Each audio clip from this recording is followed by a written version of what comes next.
Assalamualaikum warahmatullahi wabarakatuh. Perkenalkan, nama saya Lisa Mesura dengan NIM 2003200039. Di sini saya akan mereview materi tentang pemilihan ide bisnis.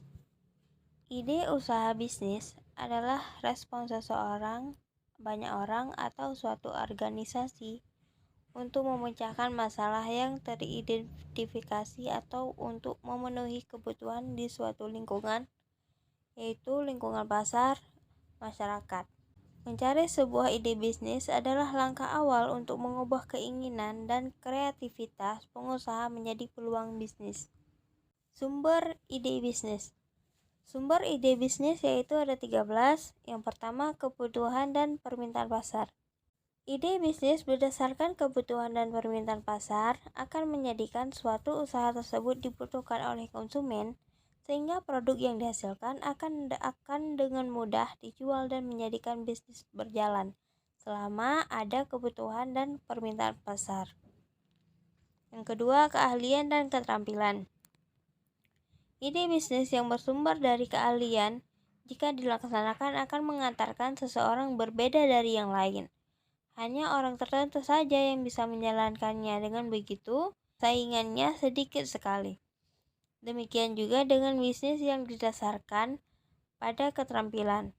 Keterampilan yang sudah dimiliki dan dikembangkan dalam waktu cukup lama dapat dijadikan peluang usaha atau bisnis. Yang ketiga, survei. Inti dari suatu ide bisnis baru seharusnya adalah pelanggan. Kebutuhan dan keinginan dari pelanggan adalah pemilihan produk atau jasa oleh pelanggan. Dapat kita pastikan melalui suatu survei. Survei dapat kita lakukan secara formal atau tidak formal, melalui percakapan dengan orang-orang dengan menggunakan kuesioner, wawancara, dan melalui observasi. Yang keempat, hobi dan minat. Bisnis yang didasarkan pada hobi akan menjadikan sesuatu betah pada bisnis tersebut, yang menjadikan seseorang fokus pada bisnis yang dijalankan. Minat atau hobi cukup efektif untuk membangun keyakinan dan motivasi kuat untuk mandiri. Orang tidak merasa terbebani bila melakukan kegiatan yang ia sukai, terutama yang berkaitan dengan minat dan hobi. Yang kelima, kreativitas. Kreativitas seseorang dalam menciptakan produk yang unik dan bermanfaat bagi orang banyak merupakan sumber ide bisnis. Dengan kreativitas, produk yang dihasilkan akan memiliki daya tarik tersendiri bagi kebanyakan konsumen. Yang keenam, jaringan dan relasi. Ide bisnis berdasarkan jaringan dan relasi ini memiliki keuntungan adanya tingkat kepercayaan yang baik.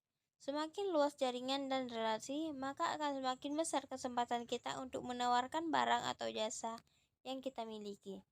7. Bisnis yang dimulai ATM atau amati, tiru, modifikasi.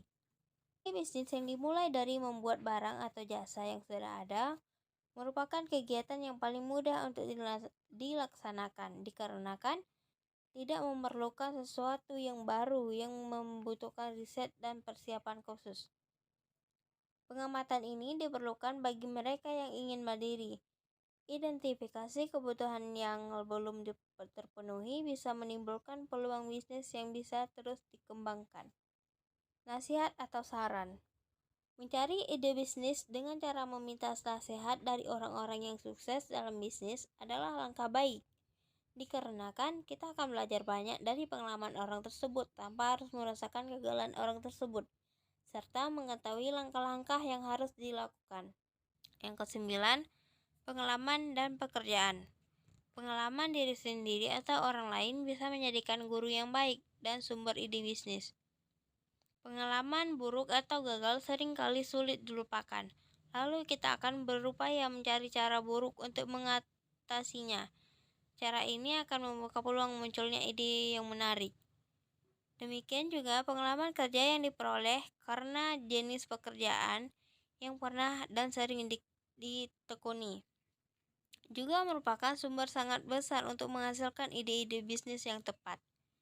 Seseorang dengan jenis pekerjaan yang sudah lama ditekuni memahami betul bidang usaha apa saja yang berhubungan langsung maupun tidak langsung dengan pekerjaannya saat itu.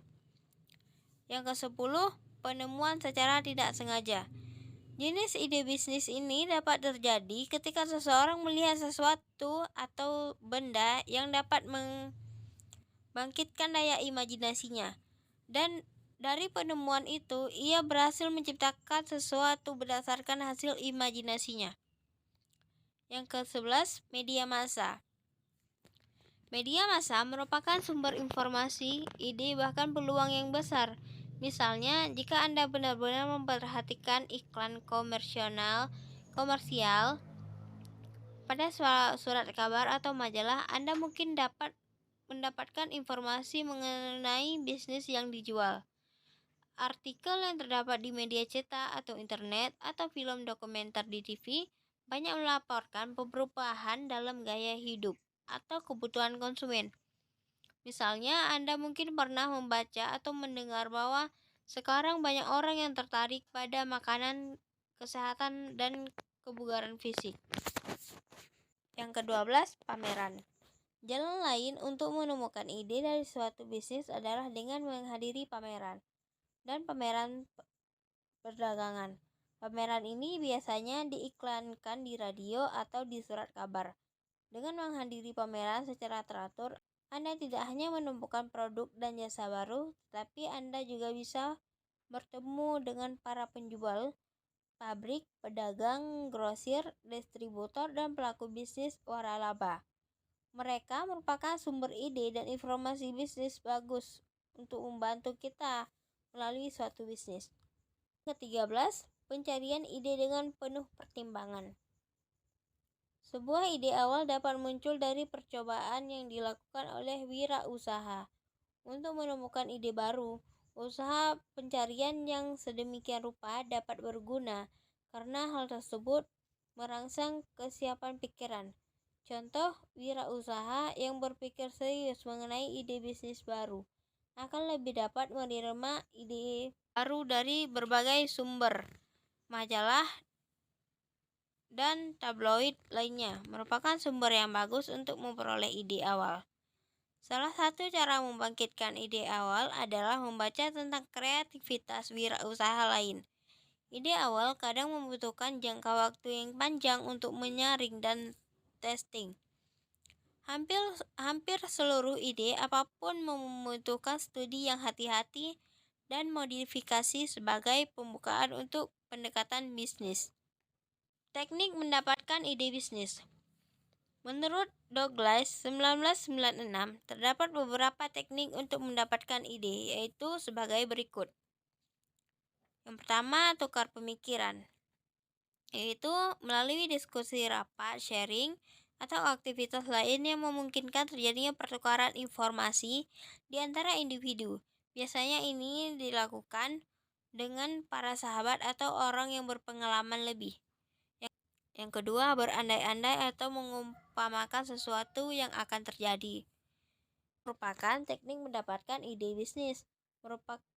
Mengubah mimpi menjadi kenyataan, misalnya memperoleh uang, menjadi bos, menjadi orang yang dihormati, orang yang disegani, meningkatkan kepuasan hidup, dan lain-lain sebagainya. Tiga, kawin silang, yaitu sesuatu upaya bertukar pikiran mengenai ide yang masing-masing sudah dimiliki untuk menghasilkan ide yang lain. Hal ini biasanya dilakukan oleh mereka yang memiliki ilmu pengetahuan, pekerjaan, pengalaman, dan ide yang berbeda untuk membuat peluang tukar pikiran. Keempat, keingintahuan, yaitu dorongan kuat dari dalam diri seseorang untuk mengetahui lebih banyak tentang sesuatu. Yang kelima, pendekatan tidak langsung, yaitu upaya dilakukan guna membahas sebagian ide yang akan dikembangkan, karena tidak memungkinkan membahas secara menyeluruh. Pada saat menemui jalan buntu, harus mempertimbangkan pendekatan baru.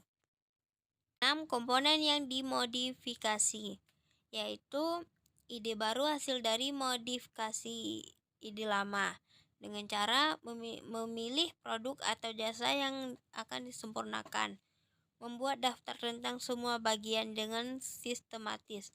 Selanjutnya, dimodifikasi sesuai dengan tujuan. Ketujuh, meditasi. Meditasi merupakan suatu teknik untuk menghasilkan ide dengan memusatkan pikiran dan perasaan. Upaya ini dilakukan agar meningkatkan keyakinan diri, memusatkan diri pada cita-cita, merangsang ide, kesiapan mental, dan menciptakan daya inovatif. Pentingnya ide bisnis. Ide bisnis dapat menentukan apa jenis bisnis, siapa target atau pasar, bagaimana cara Anda menjual produk atau lebih dikenal dengan strategi pemasaran. Dan produk yang menjadi pilihan yaitu produk yang dirasa cocok untuk diproduksi. Menurut Zimmerer, ide-ide dari wirausahawan dapat menciptakan nilai potensial di pasar sekaligus menjadi peluang usaha yang menjadikan keuntungan. Untuk itu, perlu dilakukan identifikasi serta evaluasi semua risiko yang mungkin timbul dari terciptanya peluang usaha tersebut. Definisi kreativitas dalam penelitian ini adalah kemampuan untuk mengembangkan ide-ide baru dan untuk menemukan cara-cara baru dalam melihat masalah dan peluang. Zimmerer et al. 2008. Pengaruh kreativitas. Kreativitas berpengaruh terhadap penciptaan ide bisnis. Perkembangan dunia usaha menuntut siapa saja yang ingin berwirausaha agar dapat bersaing. Untuk dapat bersaing, juga dibutuhkan sebuah usaha yang kreatif agar dapat memanfaatkan peluang-peluang bisnis di sekitarnya. Sehingga walaupun sudah terdapat beragam jenis bisnis, ia tetap dapat memunculkan ide-ide bisnis yang baru.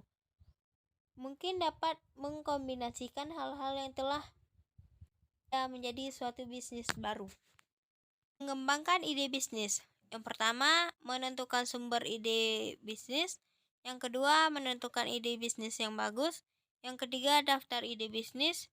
Yang keempat, persaingan dengan produksi asing.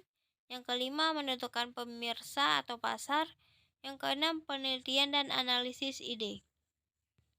Menguji ide bisnis.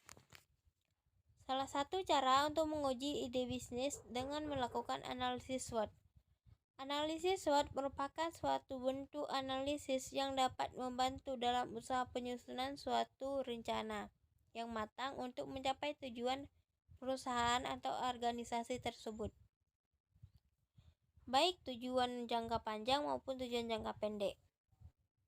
Analisis SWOT semata-mata hanya digunakan sebagai suatu analisa saja yang ditunjukkan untuk menggambarkan situasi yang sedang dihadapi sebuah perusahaan atau organisasi.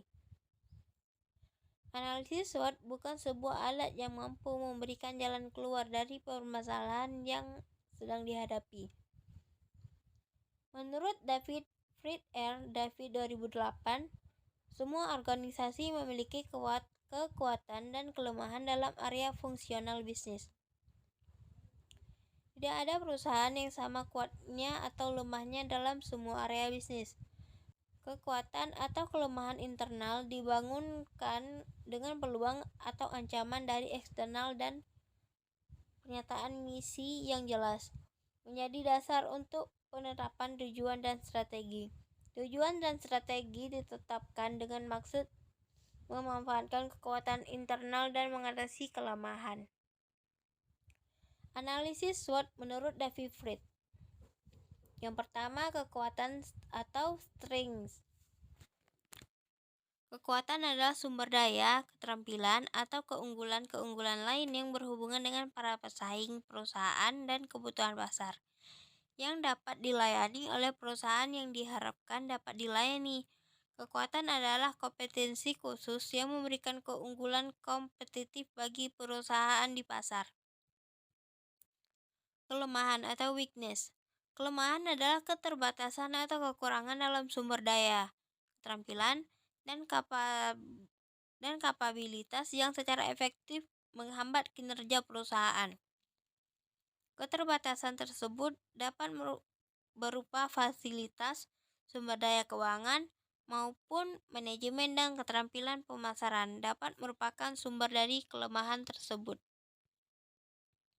Yang ketiga, peluang atau opportunis. Peluang adalah situasi penting yang menguntungkan dalam lingkungan perusahaan. Kecenderungan-kecenderungan penting merupakan salah satu sumber peluang, seperti perusahaan teknologi dan meningkatnya hubungan antara perusahaan dengan pembeli atau pemasok merupakan gambaran peluang bagi perusahaan. Yang keempat, ancaman atau threats. Ancaman adalah situasi penting yang tidak menguntungkan dalam lingkungan perusahaan. Ancaman merupakan pengganggu utama bagi posisi sekarang atau yang diinginkan perusahaan. Adanya peraturan-peraturan pemerintah yang baru atau yang direvisi dapat merupakan ancaman bagi kesuksesan perusahaan. Cukup sekian dari saya. Assalamualaikum warahmatullahi wabarakatuh.